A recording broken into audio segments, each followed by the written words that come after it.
Hello friends, I'm David Vos. Today is September 2nd, 2016. It's good to see everybody today. Well, a couple of days ago I did a video. It was called The Chupacabra Found. And it was a story about how I went in on my property and I'd found this huge boar. It was huge. I, of course, didn't get to weigh it. Just come up out of the brush, ran off. But it was huge. And from looking at it and then comparing it with some of the pictures, I think it was about 700 or 800 pounds. But these things startled me because they're huge, and some of them you can find some of them up around 1,100 pounds in the woods, in the mountains.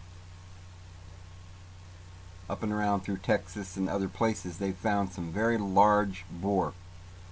These things have tusks, and what most people don't realize is that these things are related to elephants. And I'm going to show you some pictures here in a minute about another little animal that's called the tapir. It's found in Mexico. And they're related to the pig and the elephant. And it's kind of funny because they look a little bit like a pig, but almost look identical to little elephants as well. But you can see there on this particular picture where that snout that's on a pig is really just the same kind of a little snout that you see on elephants. These are just smaller versions of elephants. Now, animals can be a certain species and look completely different. Just like dogs, you see big German shepherds, you see little poodles, you see little chihuahuas, all the way up to St. Bernards, and all kinds of different varieties. In some countries they're completely different. They got the dingo in Australia. There's the hyenas that are in I think Africa. There's a lot of different kinds of animals. In America, the wild dogs were wolves and coyotes. We have fox. Completely different, but they're the same kind of thing. They're a dog. So this is the same thing. This is why, when I was a kid, I used to wonder, why don't we have elephants over here? Why do they got only elephants over there? But you see, this proves that a lot of Christians used to believe that God came down and created every animal specifically separate. He made the pig, and he made the bear, and he made the dog. But do you know that the pig, the bear, and the dog, the elephant, the tapir, and all of these animals, do you know that they're all the same species? That's right, even dogs are related to the pig. Way back. They made a verge thousands of years ago, and they became dogs, and then in one branch they became pigs. But pigs are very closely related to elephants. But you can see the characteristics inside all of these animals, and you can see various varieties that have gone in certain areas and how they look a little bit more like one of their ancestors. Now, Darwin called this the survival of the fittest. You see, this is how a lot of people today, like Christians, want to deny evolution in any form, because they say, well, the Bible says that our Father in heaven created everything. Well, he did. He created everything. He is the source of all things. But he didn't, it's kind of like, I've heard the example of you can make a clock and wind it up and then walk away, and you don't have to sit there and monitor it. It works on its own, and it just keeps ticking away and and probably keeps track of time quite well. You don't have to monitor it all the time. You create it and you wind it up, and it basically runs by itself. So this is kind of like the universe. Our Father in heaven created the universe, but he didn't create every species. He didn't have to.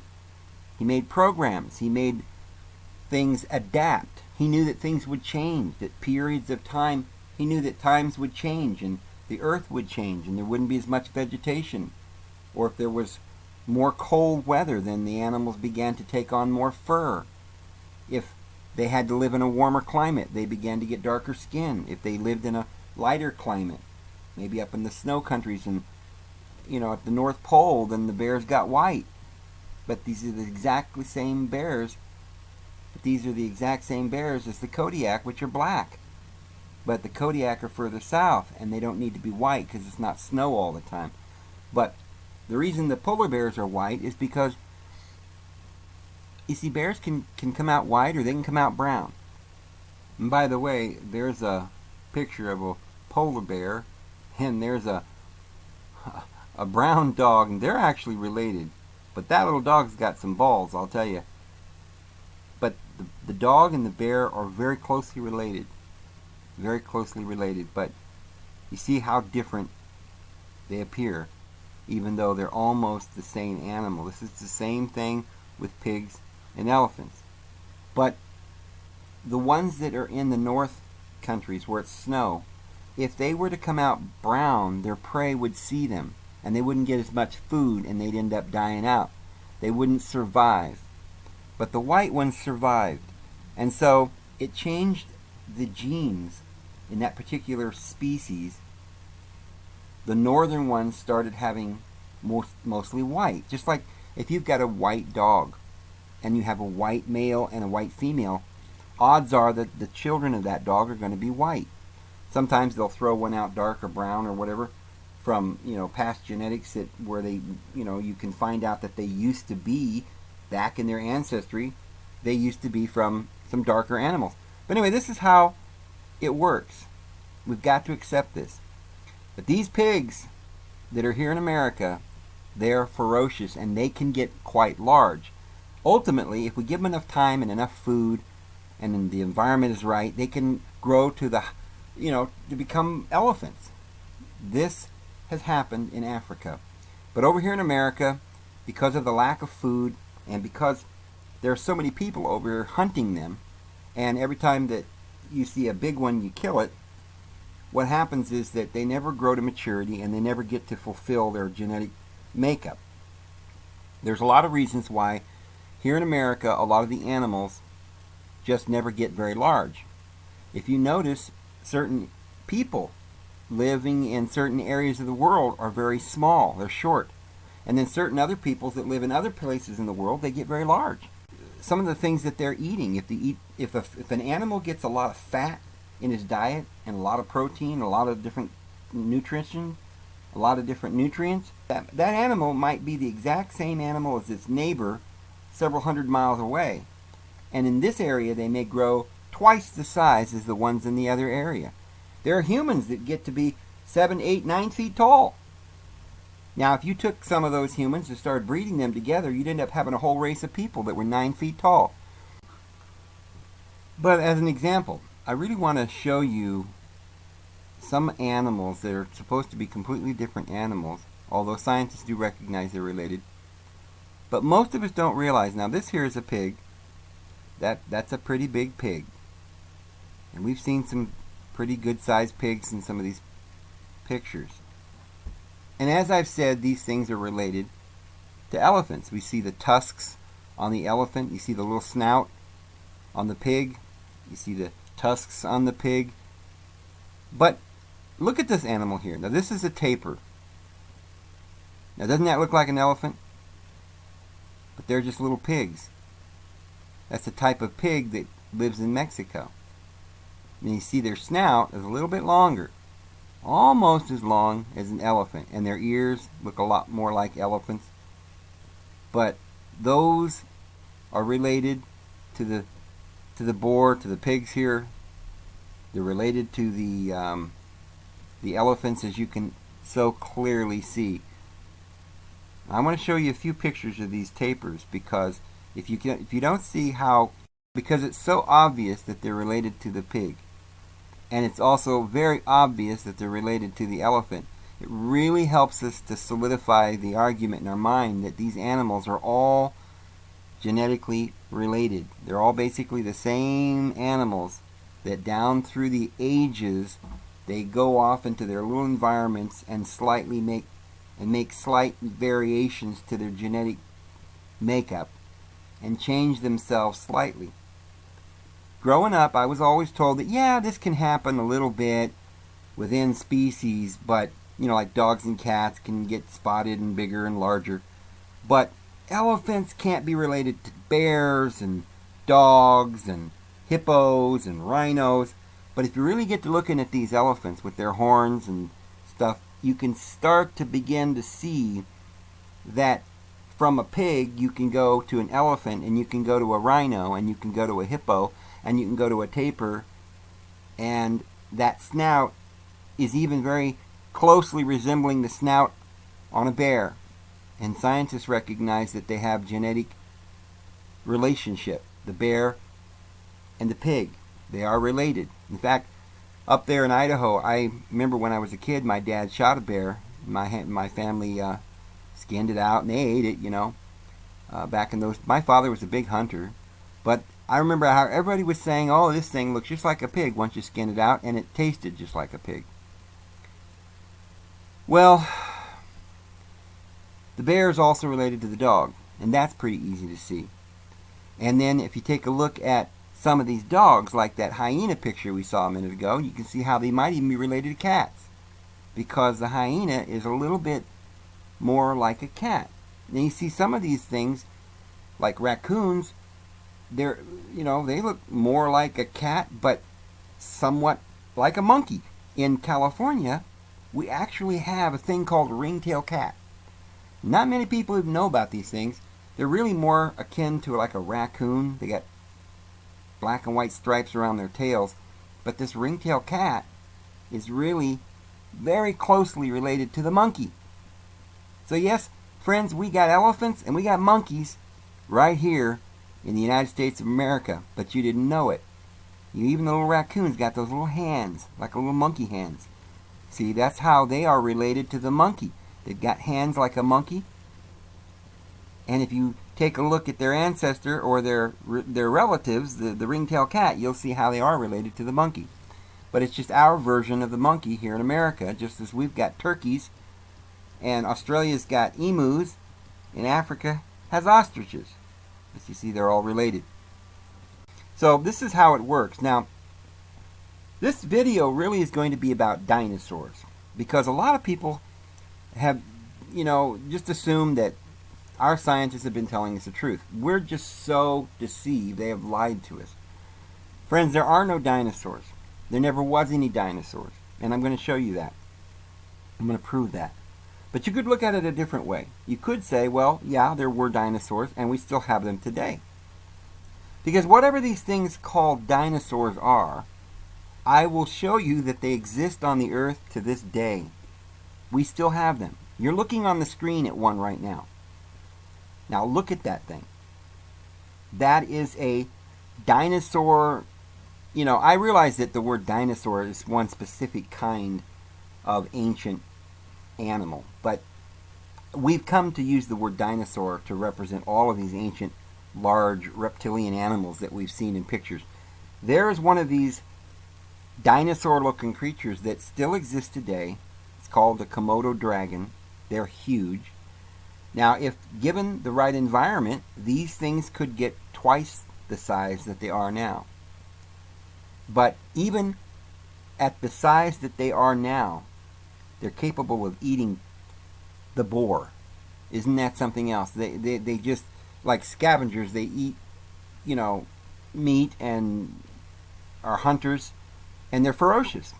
So, yes, we have animals that look exactly like you would think a dinosaur should look. Now, is that the only kind of dinosaur that we have today?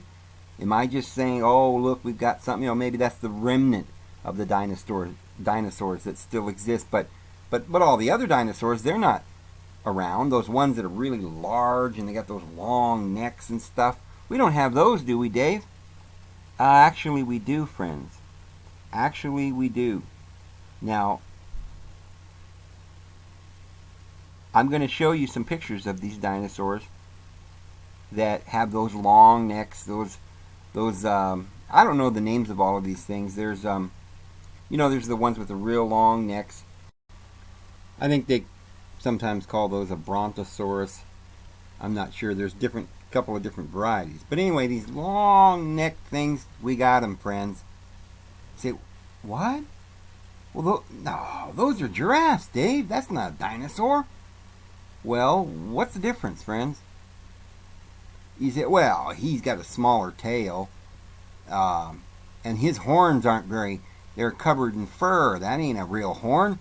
Well, friends, we don't know what the dinosaurs really looked like. In fact, many scientists are now saying that dinosaurs were probably birds. They may have had feathers. Well, friends, I don't believe that. I think they were dinosaurs just like we have today, and I think that one of the major sources for their particular finds are giraffes. And, of course, elephants and other varieties of animals. But the giraffe may have had several kinds and varieties in ancient times. Some of them may have had larger tails. But that's not a problem because a lot of the times they dig these things up and they'll actually put bones together from various animals. We don't have a whole lot of totally intact skeletal remains of these ancient dinosaurs. Most of what we see in pictures and in books has been pieced together little bit by little bit from bones and things laying around, and it's been, friends, these are thousands and thousands and perhaps millions of years old. How in the world can they put these bones together and have them all fit perfectly? There's decay, and they don't really know what these things look like. And they certainly don't know what their skin looked like. They don't know if they had fur. They don't know if they had feathers. I mean, when scientists are saying that they're probably more of a bird-like animal now, then this proves that this entire thing that they've been putting on us with these reptilian-looking things is just complete farce. The only thing we know for sure is they've dug up some really big bones, friends. And we've got those today.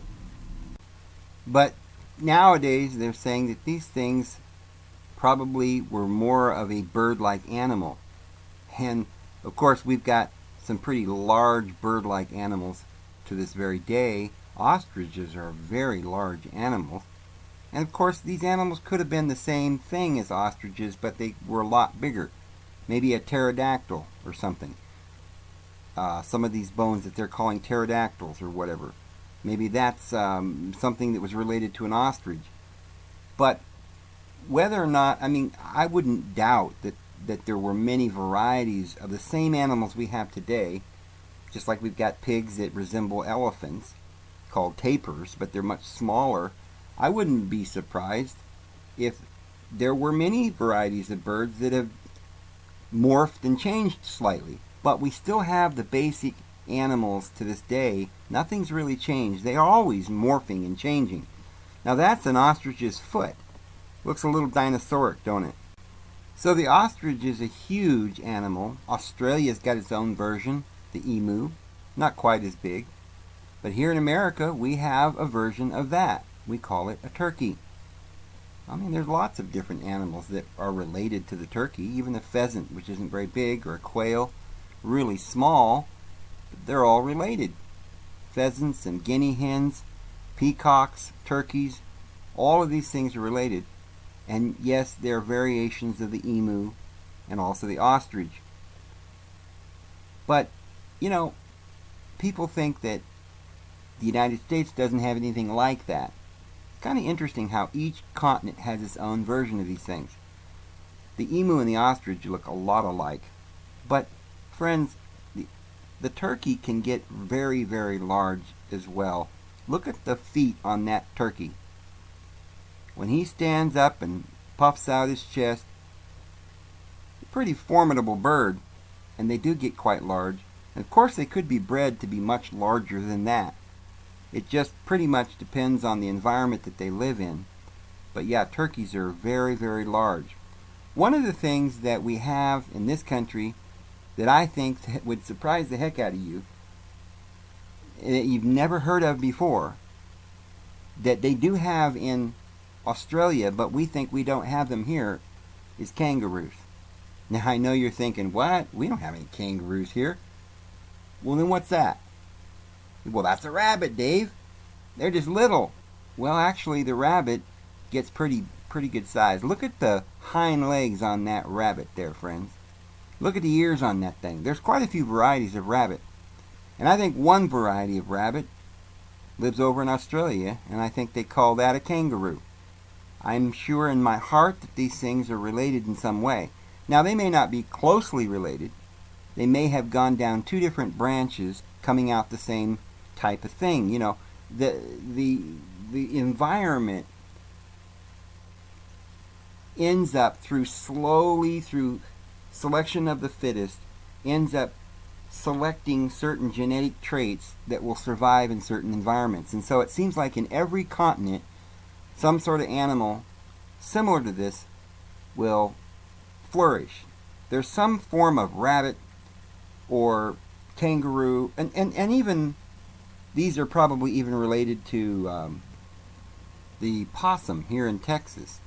Now, they don't look a lot alike, but scientists say that the possum is a marsupial, and that is what the kangaroo is. And there's other types of marsupials, the wallaby, and different kinds of things throughout the world. But there's lots of similarities between a lot of different animals.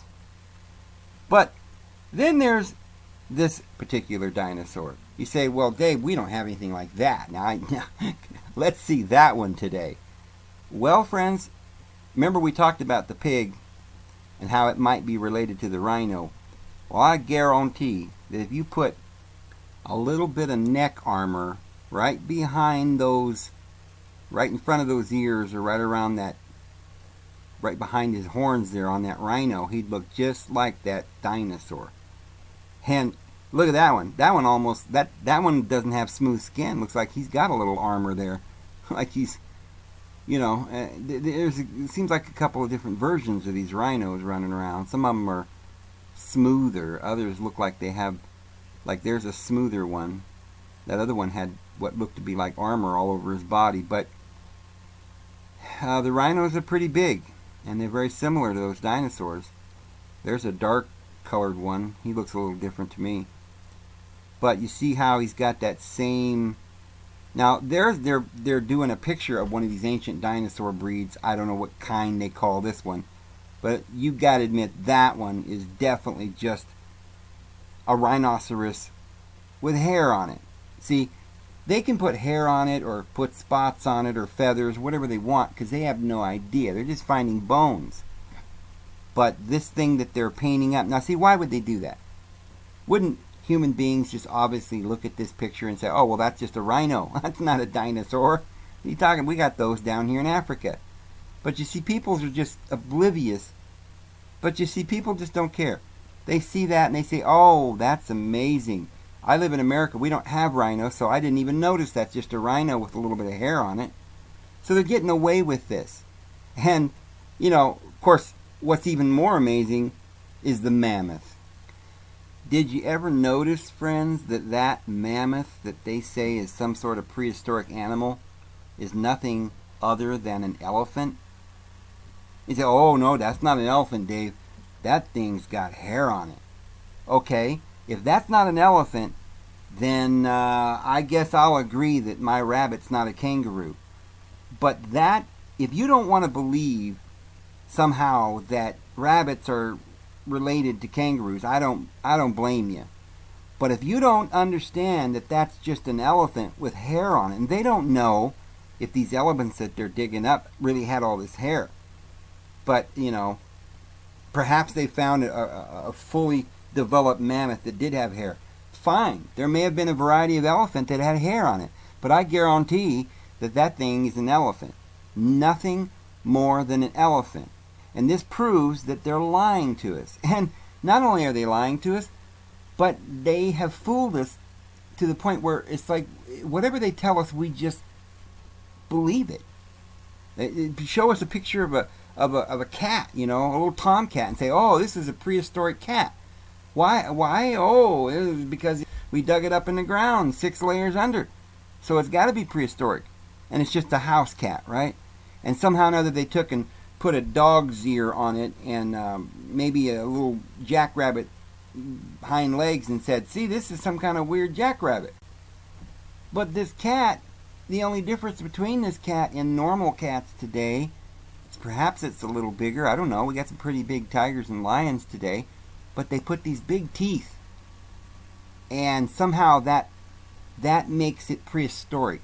Now, it's not just a cat, it's a prehistoric cat because it's got large teeth and And now that's not just a horse that saber-toothed lion or saber-toothed tiger is biting into. That's a prehistoric horse, because perhaps it's got a little bit of markings or smaller ears or something, which we have no idea whether that actually was true, because they're just digging up a bunch of bones and putting them together and trying to pretend that somehow these horses were not real horses, but they are prehistoric dinosaur horses, and these cats aren't real cats, they're prehistoric dinosaur cats.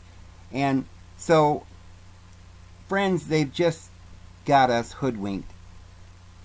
We have all the same animals today. We still have the horses, we still have the cats, and I guarantee that probably the cats today look very similar to cats in the past, although it's possible that some of the cats had larger teeth. It's pretty obvious that you can you can go and find pigs that don't have these tusks coming out of their mouths, and then you can find some of them that got really large tusks. There are variations to animals, but they're not dinosaurs. They're just animals that we've always had, and variations on the species. But they're not a separate kind of, thing that somehow became extinct in thousands of years ago. They haven't become extinct because we still have mammoths. We still have elephants, friends. We still have those things they called brontosaurus, but they're called giraffes now. And we have cats. They just don't have that incisor or that big old tooth there. But we still have them. So they didn't go extinct. They're lying to you. There were no dinosaurs. There were only cats. Old ancient cats that are very similar to cats today. Old ancient elephants that are very similar to elephants that we have today. They did not go extinct, friends. I don't know how to make this any more clear, but the mammoth is an elephant. I guarantee it. The saber-toothed cat is a cat. I guarantee it. Cats did not go extinct, and neither did the rhino with the armor on the back of its head. We still have rhinos, and we still have the hippos, and we still have, even in this country, we've got a relative of the mammoth, which is called a boar. And I ran across one on my property last week, and boy howdy, he was ferocious. So that's a picture of some other kind of boar or pig in some other country. They don't look like that here, but they do have those tusks. There's another one. I think that kind of animal, that kind of pig, is found in Africa. See how they have different variations of the same animal? That snake is huge, as Donald Trump would say. It's huge. And by the way, we got fish that some 20, 30 feet long, they say, that you can get up out of the rivers up there in Idaho. Especially down the Columbia River there in Washington, along the Washington-Oregon border. They are huge fish, and they're not out there just in the ocean. The turkeys can get very large. To this very day, we have a variation of the emu right here in this country. There's a big old rabbit. They get pretty good size. But as far as large animals here in America, we've got some pretty large ones. Even the birds. Right around here in New Mexico where I live, we've got vultures that are huge. We've got eagles that have huge wingspans. You don't see them very often anymore. Most of you people live in the cities. You don't get out and you don't see these animals. But you get way back in the mountains and you see all these animals. You see them a lot. They're a beautiful thing. And then you get this creature. These things are like 2,000 pounds. I don't think the average American ever has any clue that we have animals as big as this. You see one of these animals in the wild, don't go near them, because they are kind of ornery, and they can literally take those horns and flip over your car. So even if you're in your car, just keep moving, and because they don't like people in their territory, and they can be a little ornery, but they're good. I believe all the animals are good. The problem is that they're always being confronted with humans that are either trying to kill them or do something, taking pictures, and they don't know what's going on. They're frightened of human beings. But they're large. Those moose are huge. They're so big that some people prefer them to oxen. They'll Up there in the north countries, they'll saddle them up to their plow and plow their field. But here's something that you don't want to do. Do not run over one of these moose, because they're huge and they will total your car and you could literally die in the accident. So be very careful when you're driving up there in the northern territories in Canada and Alaska. These moose are large. And the buffalo, there were literally hundreds and hundreds of thousands of those buffalo in America before the Europeans got here. They get about 2,000 pounds, and boy howdy are they big. They are huge animals. So, you know, this world is still completely full of these large, beautiful animals, but they're getting, you know, pushed out because the cities are encroaching upon their habitat, and they don't have a lot to eat anymore. So they're getting smaller and fewer and fewer. And it's a very awful thing, because you have these hunters that are going out there and murdering these animals with big smiles on their faces. I don't even think they eat these bears, but they want their fur, you know, and they just think it's a big trophy. And so they're massacring these poor animals, and they just look at the big smile on their face, just like, oh, look at me, I'm a big tough man because I murdered something. This is just really, really sick, friends, and this is what's going on with our planet right now. Not only are the dinosaurs, you know, becoming very, very far and few between, the so-called dinosaurs, the larger animals, but even the little bears and our dogs and certain wolves and things are becoming extinct because of this human endeavor we call industrialization and progress, friends. So, friends, please understand that our world is a beautiful place. We need to make sure that it continues a beautiful place, because perhaps thousands of years ago this earth was much better suited and had a better environment for the animals. Perhaps that's why some of the bones that we dig up are larger than some of the animals that we still have. They're the same animals, friends. Those animals didn't actually go extinct, they just got smaller because there's not enough for them to eat. So, friends, that's really all I've got to say. We got a beautiful world. Let's keep it safe. Let's preserve it. Let's love one another. Let's take our world back, take our country back. So this here's David Vos. I'm going to go ahead and sign out. We'll see you guys again tomorrow. Have a great day.